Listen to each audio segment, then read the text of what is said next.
Hello, what's up guys? Welcome to the new video. In this video we will learn this word problem, and this problem is related to the age.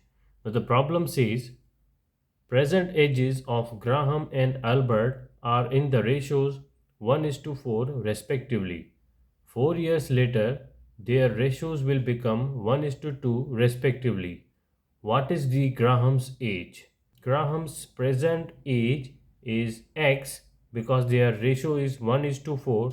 So definitely Albert's present age will be 4x.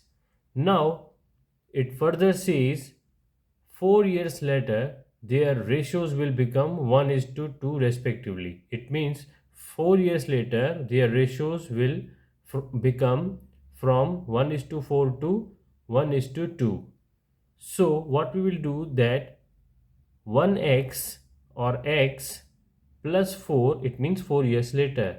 So because it is a ratio, so divided by 4x plus 4, because definitely 4 years later the Graham's age will increase by 4 years. Definitely Albert's age will also be increased by 4 years. So 4 years later their ratios will become 1 is to 2 respectively. 4 years later their ratios will become 1 is to 2, 1 divided by 2. So now it is asking what is the Graham's age. Now the Graham's age is x. So in this equation we have the x.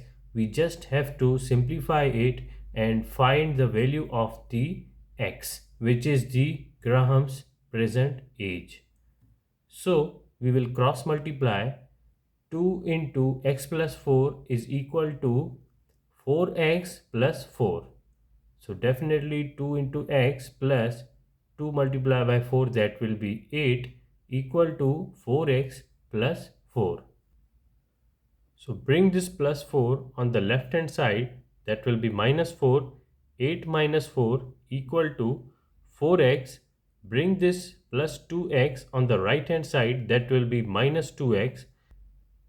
So x equal to 4 divided by 2, that will be equal to 2. So we can say that the present age of Graham is 2 years.